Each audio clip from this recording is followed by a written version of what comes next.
Well, Tashi delek, welcome today. This is our final class in the heart essence of Tibetan Buddhism.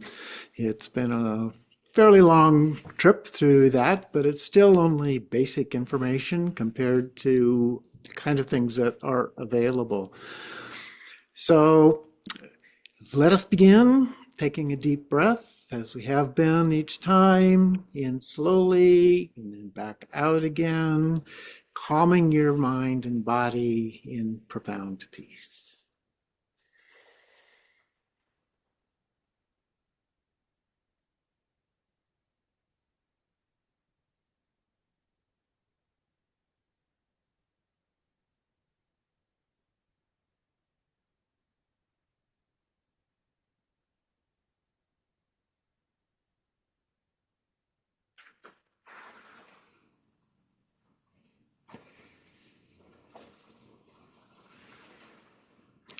So then we take refuge.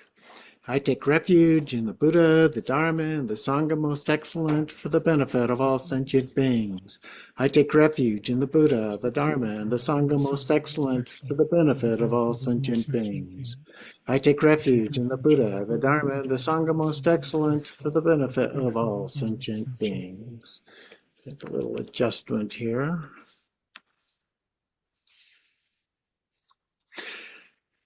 So last week we completed the basics on the 4 levels of Togao Dzogchen and the sky gazing, and we opened up chapter 20 on the liberation in this lifetime.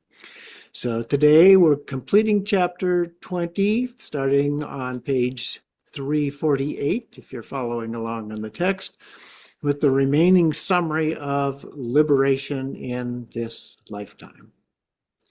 So having established that transcendent wisdom is beyond description, but that we can be aware of it, we must also recognize that we must use concepts in order to communicate the experience of transcendent wisdom. Among these concepts are 4 descriptions often used in the Buddhist tradition: ineffability, oneness, openness, and dynamic radiant display. So those are 4 that show up a lot in Dzogchen in particular. Let's look at it in a little bit more detail. The first one is the ineffable, beyond words, beyond concepts. Even though we often try to articulate qualities or characteristics of the ultimate, they are still limited approximations, sometimes in the form of idealized human qualities, which we can then attribute to the ultimate in some anthropomorphic form. This may help us to identify with and relate to such conceptualizations, sometimes as yidams, for example, but that may take away from our understanding of the ultimate truth as, transcendent wisdom. The second characteristic is oneness. The exact qualities of this may vary somewhat among various religious traditions, particularly in 2 respects. One of those is a sense of universal oneness. So talk about oneness, it's this universal form of oneness, that we are all one, including the ultimate. We recognize that we only perceive ourselves as separate individuals or phenomena, thus overcoming the dualistic perception created by the brain in our early stages of the philosophical development. One example of this is in the Hindu concept of Brahman. Brahman is fundamentally ineffable, but has been described as doing nothing. But that nothing happens without Brahman. Individuals perceive themselves as separate from Brahman, as Atman. But Atman is ultimately Brahman. Others have articulated this oneness as a form of a cosmic consciousness. So different ways that it is viewed. That's just one of them. The alternative mystical concept of oneness is restricted to individuals and individual phenomena. Here, our ordinary consciousness perceives ourselves as separate, but there is no difference between self and other. We are one, but still within individual consciousnesses.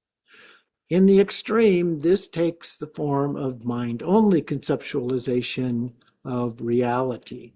This generally is rejected due to complexities and varieties of individual experiences that do not seem to support it.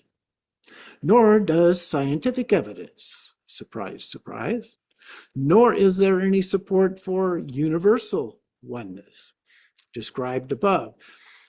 Buddhist teachings generally follow the individual oneness model, with each of us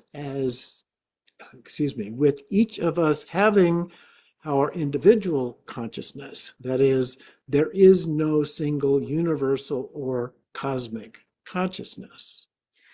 So then the third common quality here is openness or vastness. It has been described as like space.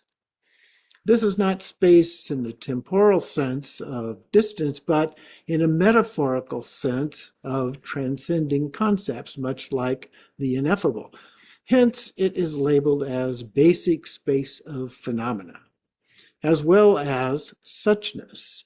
Yet, it is beyond Nagarjuna's four extremes. If you recall, it is not a thing, no thing, both, or neither. So it is beyond conceptualization. In the fourth one, the quality is recognition that there is still truth in what we do perceive. That is, it does exist, contrary to the mind-only school of thought. It may be an illusion and sense of true nature versus how we perceive it, but it does exist nevertheless. This perceived reality represents a dynamic, radiant display of the ultimate nature of things, or a relative view of what we call the ultimate. Mipam Rinpoche called this approach reflexive awareness, mentioned a couple of weeks ago. I use the term relative ultimate. In his commentary on the Guhyagarbha Tantra, Mipam Rinpoche states that this enlightened state is known as the natural and spontaneously present mandala of the ground, the source. Thus, and the quote says, in terms of the final meaning, since all phenomena are great purity and equality from the very beginning, one should know that the culmination of the natural great perfection in one in which there is no affirming, negating, accepting, or rejecting is absence, oneness, openness, and spontaneous presence. But there remains disagreement regarding the true nature of the ground, or the ultimate among proponents of differing philosophical schools in Buddhism. I touched on these in the chapters on wisdom, for which each of these paths have been described, at least briefly for you. In my opinion, the key question has come down to the issue of permanence. The Buddha said all phenomena are impermanent. The Prasangikas take this to include the ultimate. Impermanent is ultimate. They follow the line that because it is ineffable, we cannot say that it is permanent. And since we agree that it exists, it must be impermanent. Only choice in the possibilities there. The problem with this argument is that one has just said something about the ineffable. Uh-oh. That is, it is impermanent. So the Shinton counter to this is that we agree that the ultimate exists. We can experience it, even if that experience is beyond words. That is ineffable. But they go on one step further to say that in relative terms, we must also acknowledge that it is permanent. So we're saying this is kind of breaking up language quite a bit in terms of the meaning of these things. But you can kind of get the idea. Since we can't say it in an ultimate form, we say it in a relative kind of form. So the ultimate would not be ultimate if it was not permanent.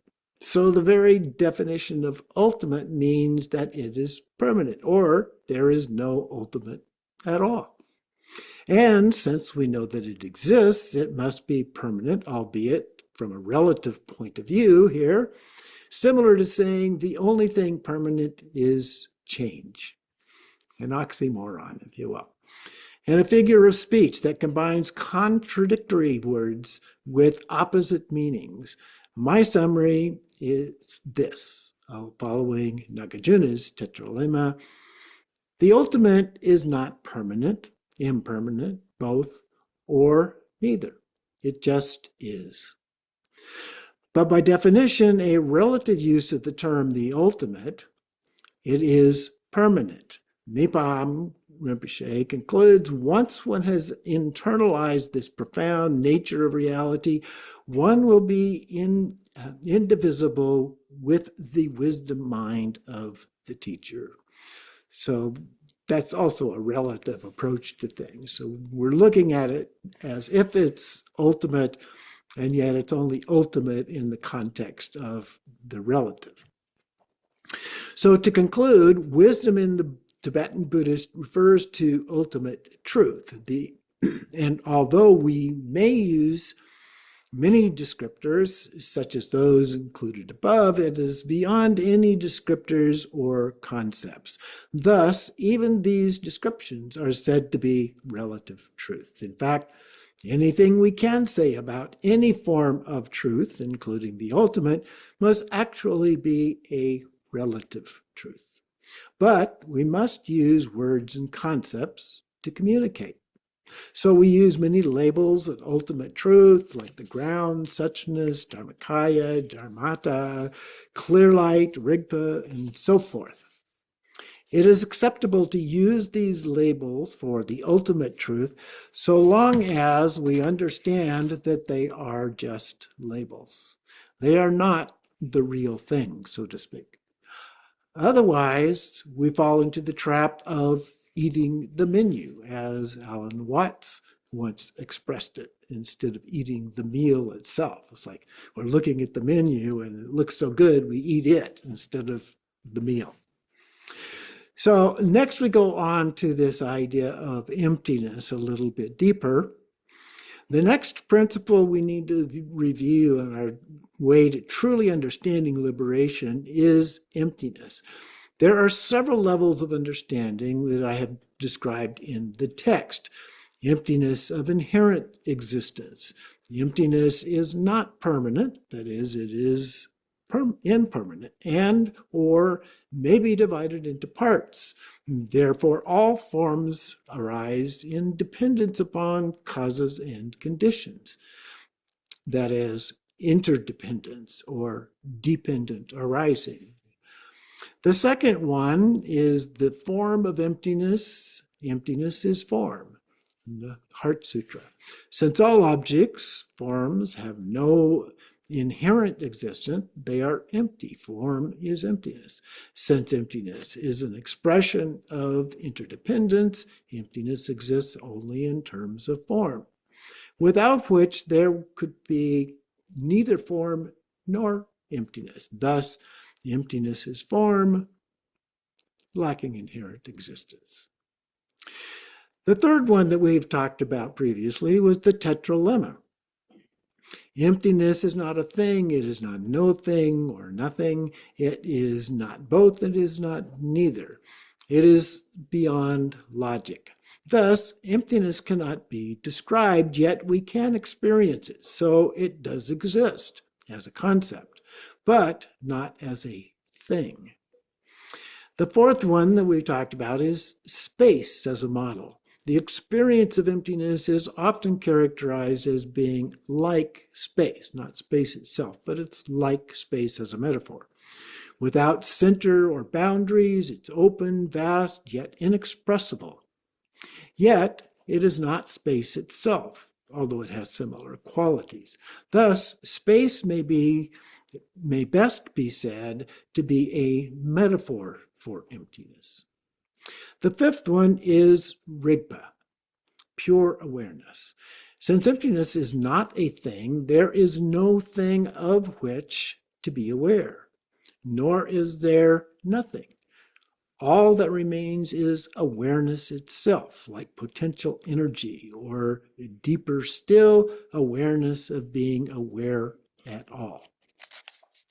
So there are also 5 pairings with emptiness that we have examined: appearance emptiness, luminous emptiness, bliss emptiness, awareness emptiness, and compassion emptiness.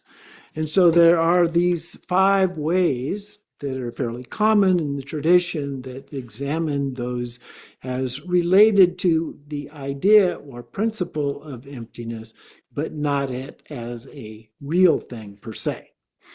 So the first form of appearance emptiness, this is the emptiness, empty quality of all appearances. All appearances or things lack inherent existence. Things include concepts, are not the answer. Second is luminous emptiness or Buddha nature. This is the direct experience beyond concepts or labels, the emptiness of emptiness. The third, bliss emptiness, is generally associated with the experience of attaining liberation. But this is a transcendent bliss, not an ordinary good feeling, but a deep inner peace that cannot be disturbed by everything else going on. The fourth one then is the awareness emptiness of transcendent wisdom itself, a state of pure awareness. You are not aware of something. There is no thing to be aware of. The fifth one is compassion emptiness, which arises as the union of wisdom and skillful means together. This is the great compassion of a Buddha, an innate happiness that spontaneously generates the activities of a Buddha for the benefit of all beings, without the necessity of intention. So just naturally, we get to the point where it's just our natural way of being. So now I'm going to skip a little bit to the section on liberation, if you're following along here. So what is liberation? How do you get it? How do you know you got it? What are the signs? Early in this text, I mentioned that nirvana means blowing out the fires or poisons that are causes for our discontent. So one definition of liberation is the extinction of the causes of discontent. This is basically what the Buddha was looking for in the beginning. He's saying this world is suffering. Everybody experiences suffering. That doesn't mean that everything is suffering, but there's a lot of suffering out there. And so he was searching for a path or a way out of those forms of suffering. And so the Buddha here uses the term bodhi, which means awakening. So liberation itself means to be awake, and a Buddha is one who is awake. Mipam Rinpoche gives these signs of this. The blessings of the Buddha may appear in the experiential domains of dreams, states of absorption, and direct sense of perception. Yet in truth, they cannot be established as anything other than one's own self-display. They're in our mind, no matter what. Therefore, according to the degree to which one's own mind has been divested of impurities, the miraculous displays and blessings of the Buddhas will manifest more and more. So it's not just black and white. It is a gradual process that we work through. In the end, these impurities will be completely purified. It's a little bit like Vajrasattva practice, where we're washing away all of those impurities in things that we have accumulated, negative things we've accumulated in habits and so forth. And the way things actually are will manifest. Once this has come to pass, all the Buddhas will be no different than one's self. And one will be no different than all the Buddhas. So, liberation or awakening means to wake up. The gradual path states that this is a slow process that may take eons of rebirth to attain. In the path of Tantra, though, and especially great perfection, it is said to be that you may wake up in a single lifetime. Now, the Buddha himself said that you might be realized in 7 years, 7 months, or even just 7 days. So let's examine liberation from the view of each of our paths. So for the path of individual liberation, there are subtle differences in how the 4 paths described in the book understand liberation. The path of an individual liberation is focused on the individual. The goal is nirvana. It means to be liberated, to be free of discontent, to be in a state of peace of mind, undisturbed by afflictive emotions and habitual tendencies. As I stated early in the text, the Buddha compared it to a candle that is blown out, extinction of karma and other negative tendencies. There is a sense of great peace and transcendent awareness. This is a deep inner peace of innate happiness, the title of our book. It does not mean to be in a place where there is no noise, trouble, or hard work. It means to be in the midst of those things and still be calm in your heart. We don't know who said that or where that came from, but it's really a nice statement. Let me read it one more time. It does not mean to be in the place where there is no noise, trouble, or hard work. It means to be in the midst of those things and still be calm in your heart. I think that's very representative of what we're trying to accomplish here. So while meditating under the Bodhi tree, the Buddha recalled the experience as a child sitting under the rose apple tree, during which he experienced a natural sense of well-being, peace, and happiness. At the time, he had not meditated or done anything intentionally for this to happen. It happened naturally. From recalling this experience later, he realized that we all have this nature intrinsically. We don't have to do anything to create it, though we may have to do something to release it from being hidden by our own delusions, attachments, and aversions. So one who attains this form of individual liberation and transcendent wisdom is called an arhat in this level. Upon the Buddha's death, the idea of parinirvana, final extinction, or end of rebirth, developed. The Buddha did not speculate on what happens after death of a Buddha. He was asked about that a number of times and just refused to answer. He labeled it as deathlessness at one point, although neither a complete end, as in nihilism, nor a permanent life or soul, as in most other religions. He refused to actually explain what he meant by that term. And it's a possibility that he didn't actually say that, but some of his followers did later on. Subsequently, some have explained this as transcendent or ineffable, so it could not be explained. His focus was ultimately eliminating the suffering, unhappiness for this life. So that is the path of individual liberation, focused primarily on the early teachings of the Buddha. So then we moved into the path of altruism. So here the Buddha became a more transcendent cosmic figure. The main practices were based on bodhicitta and the six perfections. The relative bodhicitta has two parts. The first is altruistic intention to achieve liberation for all sentient beings. And second, action bodhicitta, particularly loving kindness and compassion for all sentient beings. Ultimate bodhicitta, the wisdom of bodhisattva, is based on Buddha nature, or luminous emptiness, the perfection of wisdom texts, like the Heart Sutra, and the Middle Way texts. So those are some of the core sources that were influential in this particular version of Buddhism. So on the path of altruism, liberation follows the accomplishment of the 10 bhumis, the cloud of doctrine.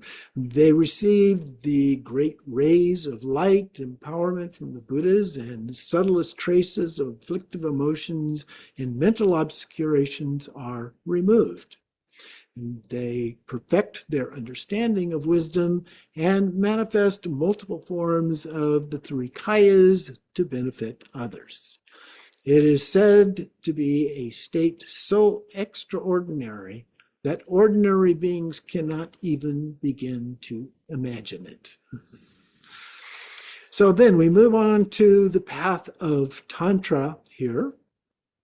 So the actual descriptions of the liberation in the path of Tantra are not significantly different than those in the path of altruism.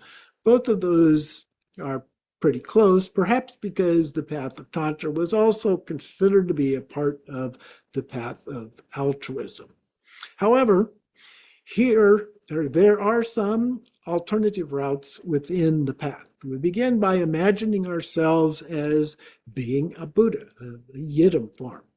Generation and completion stage practices, an approach proven both in the tantric path and the modern psychology, sometimes conventionally referred to as fake it till you make it, to be very highly effective.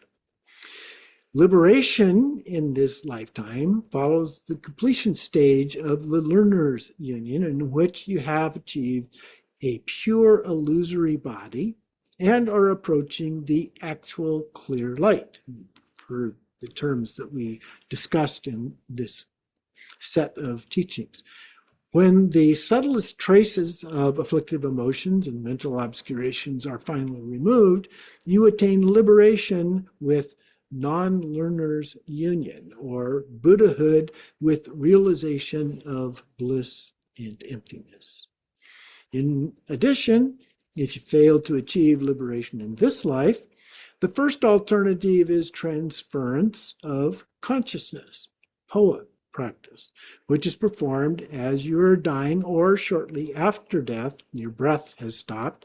This transports your consciousness from your dying body to the heart and Buddha field of Amitabha or some other Yidam, where you complete the process of attaining liberation for the benefit of others.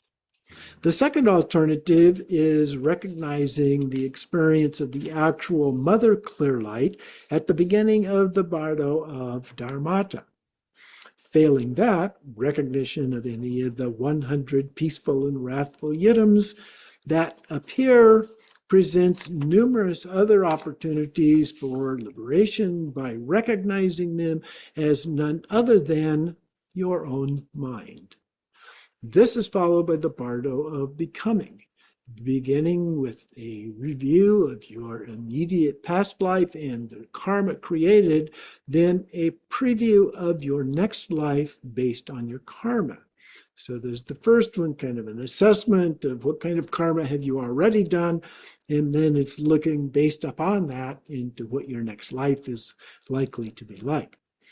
So as you approach actual rebirth, the conception of that, you have several other opportunities to halt the process by closing the entrance to the womb. Only if these fail, you will actually be reborn according to your karmic propensities. So that's the way that's viewed in the path of Tantra. And so now we move on to the path of great perfection. The path of great perfection has two principal forms of practice, Trekcho and Togao. Each has its opportunity for liberation. The Trekcho is a Dharmakaya practice and can result in liberation in this lifetime or recognition of the actual mother clear light in the bardo of Dharmata. I mentioned the appearance before. Some sources say it can also result in great transference form of a rainbow body. Remember, that was one of the forms of the rainbow body. In the great perfection, there are no afflictive emotions or mental obscurations to remove. We have transcended those. You are already a Buddha. Instead, you wake up to know this, to be true through the pure awareness of Rigpa itself. According to Mipam Rinpoche, once again, you attain great certainty, and any clinging to the efforts of the path and the claims of the philosophical positions have collapsed. This stage is likened to becoming empowered into the mandala. In Togao, you take this direct perception of reality itself through a series of the four visions that we discussed, leading to achievement of one of the four forms of a rainbow body, a direct manifestation into the Sambhogakaya form of a Buddha. The small transference left only hair and nails. The small rainbow body, the body shrinks and vanishes. The great rainbow body, the transmutation, like vanishing into the sky. And then the great transference, a full transmutation into primordial consciousness, even while one is alive. And so then one continue to teach or help others as well as a part of that in your current body. So these rainbow body forms are normally associated with the time of death. So you must have achieved the stage of realization for a rainbow body prior to that time. Thus, you may be able to benefit other beings for some time from that level of realization attained earlier in this life. Next, we go on here to liberation in this life. We've talked about it, the Buddha has talked about it, and so forth. So what is this really all about? Well, when you attain realization of liberation during this life, you have purified all karma, all afflictive emotions and mental obscurations, all subtle obscurations, and all habitual tendencies that create negative karma. Still going to have some natural kinds of tendencies, habitual tendencies, but they're not going to be the kind of thing that creates negative karma. Could create good karma. What about residual positive karma? Now, maybe you have some good things you've done in the past, and that karma still is in your consciousness. It would seem that any actions taken to benefit others, at least those prior to liberation, would create positive karma, but karma nevertheless. Karma is said to reside in the alaya consciousness, but that ceases to exist upon attaining liberation. And the actions of the Buddha do not create additional karma, even good karma. It seems that the process of eliminating bad karma also eliminates any residual good karma in the process of attaining liberation. For only when all karma has been eliminated through use, burning it up, through actions that result in negative kinds of results to us and our body, for only when all karma has been eliminated through use, burning it up, or purification practices can alaya consciousness dissolve so that you can attain liberation. The notable exception to this process is in the path of great perfection. In this path, karma is just another concept of mind. Ta-da! Very different. It does not actually exist, so there is nothing to purify or use up. We are already Buddhas.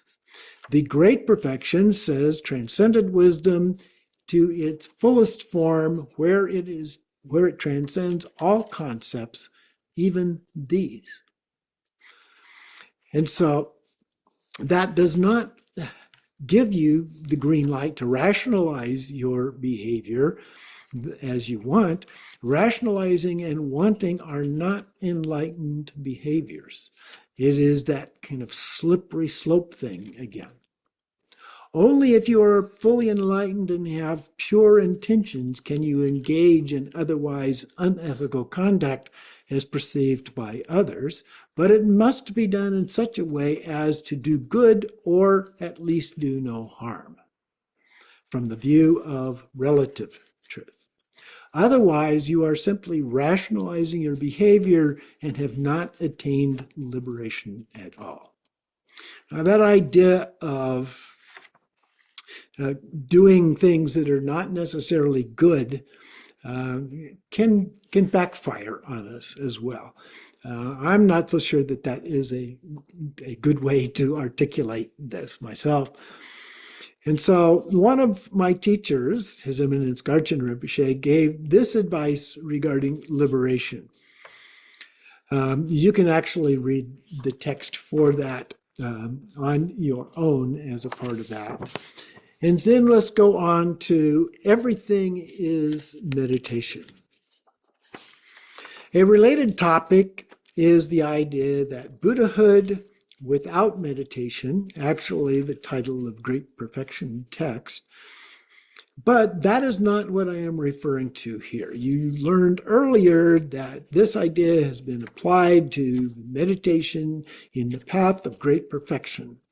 I also pointed out that prior to achieving that level of realization, you should engage in the process of everything is meditation. When you have mastered the sacred outlook of pure view, everything does indeed become meditation. When you apply the four visions of Togao off the cushion, that too becomes a form of meditation. When you maintain pure awareness of Rigpa at all times, everything becomes meditation. When you use mindfulness of body, speech, and mind at all times, that is meditation. If you want to do a retreat, your body is the perfect hermitage.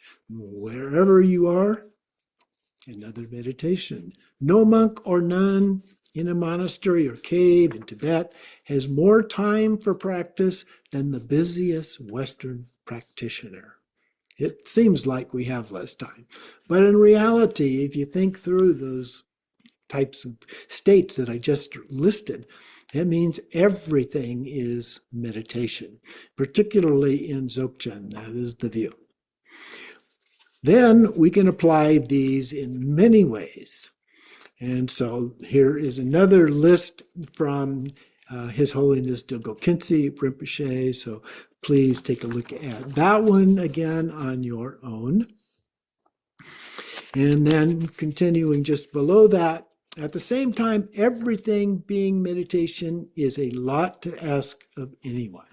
Sometimes it is best to approach this by having a theme for the day. So you pick just one thing that you would like to focus on that day. For example, seeing the illusory nature of all things.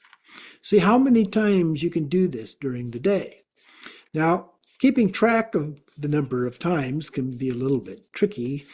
So the best way is to use a counter that you can carry around in your hand or in your car or someplace like that, and just click each time you remember to do it. At the end of the day, write down in your journal how many times did it happen in the day. The next time that you do that theme, go back and see if you've improved at all. Then forget it and pick up a new theme for the next day. So there's lots of choices here. Each journey begins with a single step or click. Here is a passage from Wayne Tinsdale's The Mystic Heart regarding mystics in general and realizing Buddhists. Their consciousness is greatly enhanced and deepened. They acquire a transcendental, subtle awareness. Their character becomes saintly. Their will is fixed on love and compassion, mercy and kindness. They are exquisitely sensitive beings, gentle and patient. They move beyond emotional swings. They are not victims of their feelings, nor ruled by their desires. They are free, and so are capable of giving to others and their communities. Their actions are consistently animated by compassion and love. Out of this compassion and love, Buddhists spontaneously engage in activities for the benefit of all, benefit and happiness of all beings, in all times and places, often through spontaneous radiation of light. People can see it in you, just radiating out, if you will. These include the 4 Buddha activities. The first one, pacifying illness, malevolent forces, negativity, obscurations, enemies, fears, obstacles, black magic, and so forth. Enriching our lifespan, merit, wisdom, retinue, strength, happiness, dharma, and other such factors. Magnetizing is attracting and influencing human and non-human beings and resources needed for dharma. Subduing or overcoming inner malevolent spirits, obstacles, and other negative forces to benefit beings. So these are 4 different characteristics that we see among the 5 Buddha families and the kind of characteristics associated with each of those. And then we have compassion and emptiness. Finally, let's return to the heart of Buddhism, bodhicitta. Yet again, bodhicitta consists of relative or altruistic intention, actions of our loving kindness and compassion, and transcendent wisdom. So upon becoming a Buddha, great compassion arises. This is joined in the ultimate union with emptiness as compassion emptiness. The Dzogchen Punlap Rinpoche says, if you had never experienced love and all you knew about it was the dictionary definition, then you'd certainly be missing the fullness of that experience. In the same time, it's the same with emptiness. In fact, emptiness and love are related. When you unite the two, you have had an experience that is beyond either one. So great compassion is of the nature of pure love. They are like 2 sides of the same hand. Compassion is the wish that all beings not have suffering and its causes. Loving kindness is the wish that they have happiness and its causes. We don't want them to have the bad, and we do want them to have the good. They are usually referred to as simply great compassion. So compared to the warm, fuzzy feeling of what you might call conventional love, it has very light, airy quality, a lightness of being, and everything is that way. But more importantly, it seems accessible only through the state of pure awareness. But perhaps we can get a taste of it even before we actually achieve complete liberation. Pure love is all pervasive. None other than oneness itself, bonding us together as softly as the force of gravity, imperceptible between 2 people, but with the strength of the strong force that holds the nucleus of atoms together, the strongest force known in the universe. It is strong and imperceptible to all but those few who awaken to union, to love, to oneness. So that is close to what I have experienced in meditation. The only difference would be that I experienced no separate light, no difference between me and it. Everything was pure love itself, light and airy, vivid and clear, and there was nothing else. There was only pure love. Yet, even this is not as great as the great compassion of a Buddha. The yogi Shabkar wrote, "If one has compassion, they are Buddha. Without compassion, they are Lord of Death. With compassion, the root of Dharma is planted. Without compassion, the root of Dharma is rotten." And then the last three sections of this, skipping over a little bit. Even meditating on voidness, one needs compassion as its essence. A Dharma practitioner must have compassionate nature. Great compassion is like a wish-fulfilling gem. Great compassion fulfills the hopes of self and others. Therefore, all of you, renunciates and householders, cultivate compassion and you will achieve Buddhahood. Sounds a lot like the Dalai Lama. And so then, skipping down just a little bit, pure love and great compassion. We have finally reached the end of the path, liberation. If somehow you didn't make it yet, continue on with patience and persistence. I really believe it is possible for householders to achieve it in this lifetime. In the generation stage practices, we begin by imagining ourselves as the Buddha. Although I strongly recommend that you continue with that approach, please also do the following simple practice until you achieve liberation. And that is, see yourself as a Buddha. Feel yourself as a Buddha. Be the Buddha you are. From the Buddhas and consorts of your 5 places, those are the 5 bindus down through your body, radiate pure love and great compassion to all beings forever. So let's bring it all together here. If you've read the book or watched the videos, as the case may be, without having done all of the practices, now is the time to go back and do the practices. It is not absolutely essential that you take the number of days or weeks listed. That is a guide. The key is developing certainty regarding the practices. In this regard, it can be helpful, if not essential, to have a teacher as your guide, someone you can ask questions about.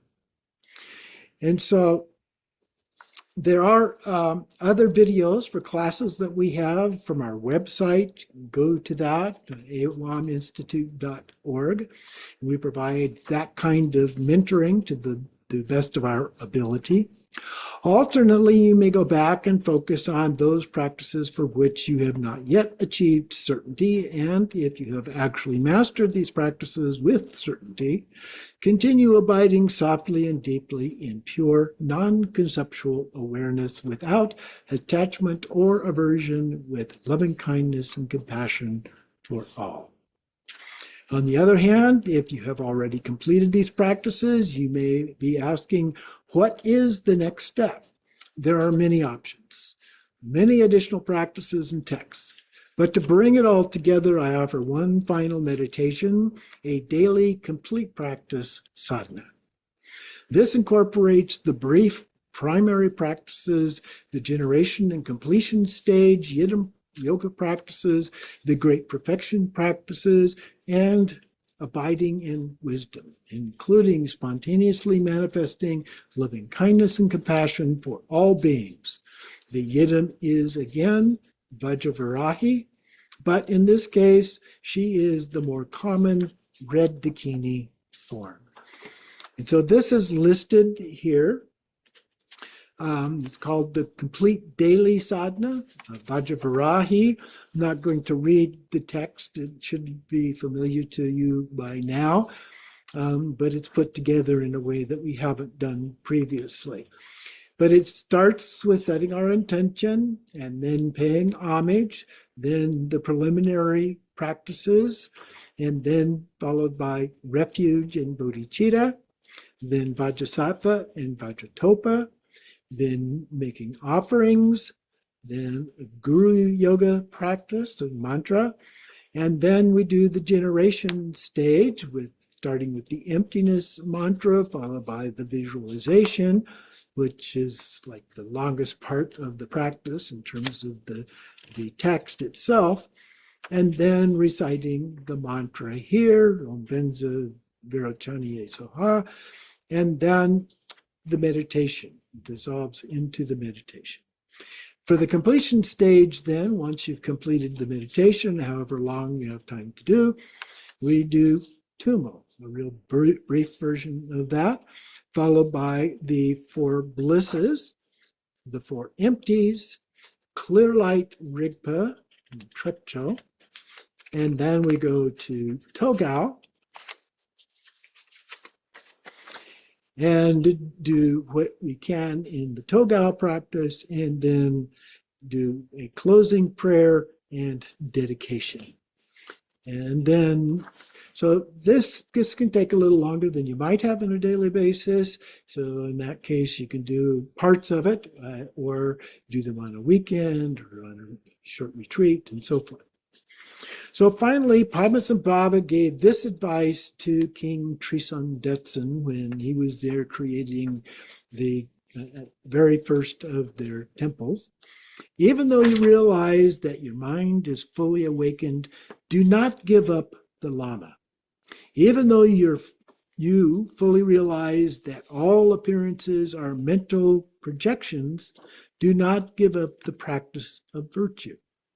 Even though you have no expectation of Buddhahood, do not give up making offerings to divine beings and the 3 jewels. Even though you have no fear of samsara, restrain yourself from even subtle negativities. Even though you acquire a deep meaning of the immutable absolute, do not overrate or underestimate any Dharma teaching. Even though you have good qualities as clairvoyant knowledge and exalted concentration arise in you, give up pride and conceit. Even though you have understood the non-dual nature of samsara and nirvana, do not stop being compassionate with all sentient beings. So that, I thought, was a wonderful way to end our class. And so now I would like to just very briefly say thank you for your participation in our series of classes leading to innate happiness. You may apply it in your daily life from now on, one way or another. There are additional advanced classes available, such as the series on advanced Dzogchen, if that's what you're really interested in, and others may also find helpful. But go to our website, awaminstitute.org, and then go to classes and videos, and that has links for each of the classes that we have on YouTube. And there's over 600 individual ones, not that many collections, but a lot of videos. And so you may continue your path on the liberation in this lifetime while also finding ways to benefit others. So, emaho. So please abide softly and deeply in pure awareness with loving kindness and compassion for all sentient beings, always and always. And more than ever, pray for peace. Thank you so much for participating.